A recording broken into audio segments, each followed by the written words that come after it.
Aloha, and welcome back to the Senate segment of Live at the Legislature. Today, I'm joined by Senator Glenn Wakai. Senator Wakai represents Senate District 15, which includes the areas of Kalihi, Salt Lake, Aliamanu, and Foster Village. Senator Wakai is also the chair of the Senate Committee on Energy, Economic Development, and Tourism. Senator, thank you for joining us. Hi, good morning, Jacob. And first of all, congratulations on being a new daddy.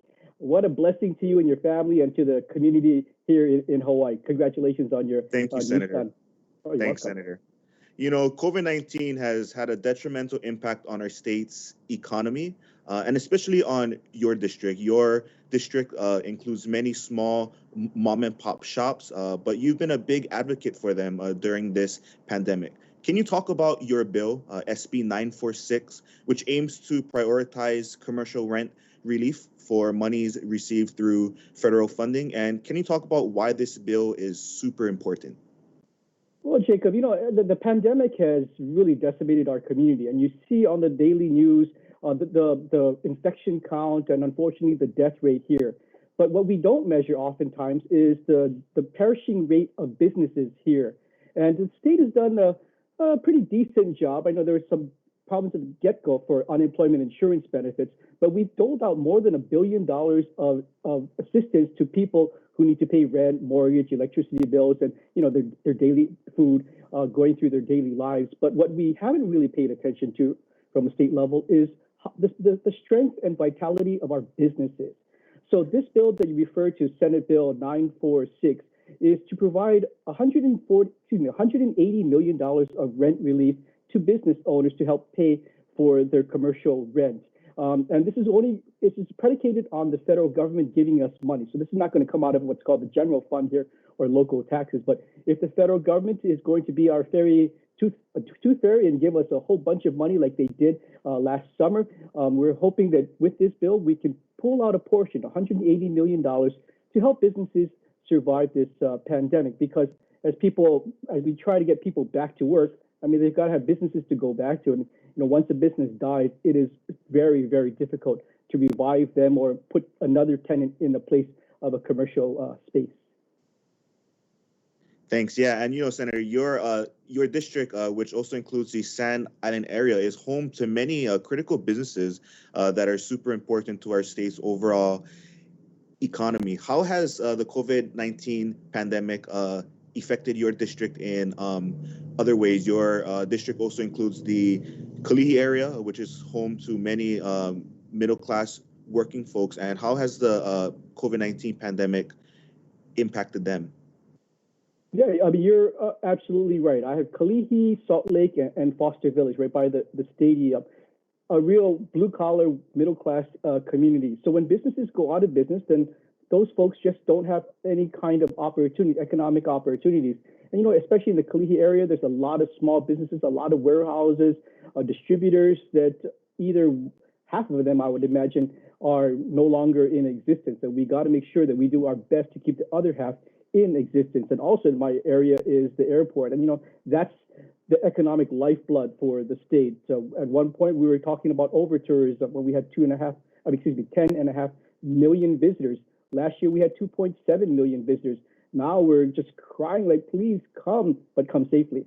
So that's the problem with us trying to balance between public health and economic vitality is one seems to always hurt the other. So as we try to bring in tourists and bring them in safely, their lower numbers affect tourism. And in a certain way, government has impacted people's ability to be entrepreneur and be profitable. When we shut down businesses, when government says, okay, only half this restaurant can be utilized, that's government's responsibility, in my opinion, to help these businesses, because it's government's responsibility for hurting businesses to the extent that we have. Thanks, Senator. Earlier this week, 6 former Air Force officers from Hawaii were sworn in as members of the new U.S. Space Force. Many have signaled the aerospace industry as a future economic sector due to new innovations in STEM and Hawaii's strategic location.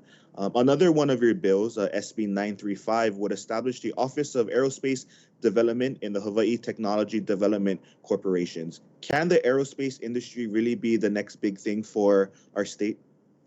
I think it should.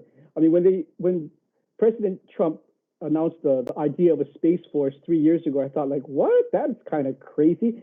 But to his credit, it was actually innovative. And if you think about it, surveillance of today is not going over on a mountain and looking over and saying like, oh, what's going on over there, right? Surveillance is satellite technology and using ground communications to figure out like what the potential enemy is doing out there.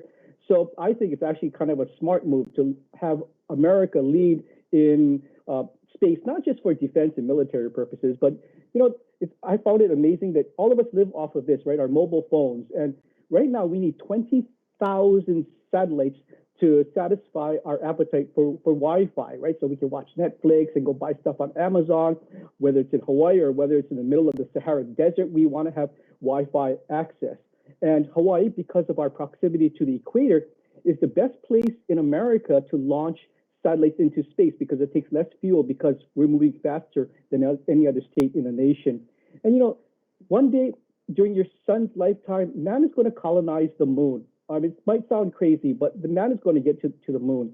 And as man practices to get there, he's probably going to want to practice on the Big Island with its lunar volcanic surface.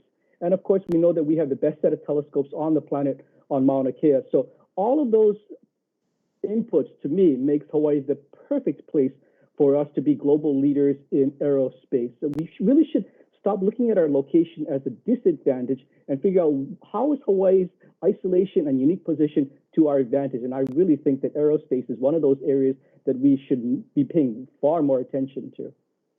Thank you. And we have just over a minute left, but I really wanted to touch on this topic. You were in the news recently regarding what some are calling Brennan's Bill, a measure that proposed a mandated requirement for businesses to post signs and information in the workplace with instructions on what to do when someone has a seizure.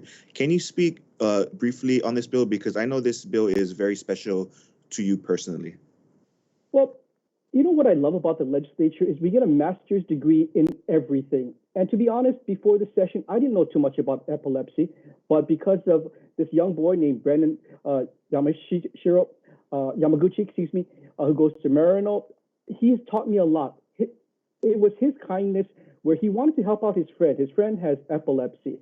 And he came to me and says, how do we educate the public about how to, treat someone who's having an epileptic seizure? And keep in mind that epilepsy is, sometimes it's hereditary, but sometimes it's because you got a stroke, you got into a car accident, even perhaps COVID, they're saying might lead to epileptic seizures. So right now, about 15,000 people in Hawaii suffer from epilepsy. And if someone was having a seizure and on the ground and perhaps shaking a bit, I really don't know what I would be doing to respond to that particular medical condition. But the bill would mandate that in workplace environments, kind of in the break room where you see kind of labor law descriptions, you would have a signage there, a poster that talks about how to respond to an epileptic seizure. So really, it's a 12-year-old boy's kind-heartedness that has led to a bill being introduced and hopefully a law come May.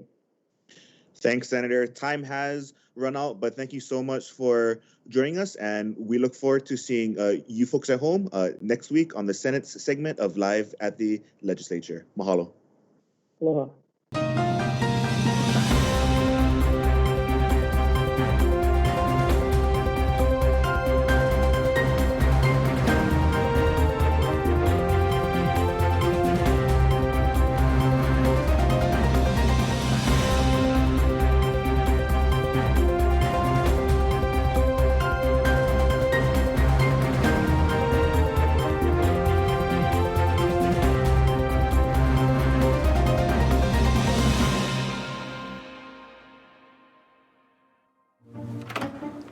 What are you doing? We have to go. I'm gonna be late for work. It's Tuesday morning. I gotta record live at the legislature on Alelo. Senate and House leadership discussing what's happening at the state capitol. So just watch it on the news tonight. Come on, let's go. Hey, this is like getting the news before it's news.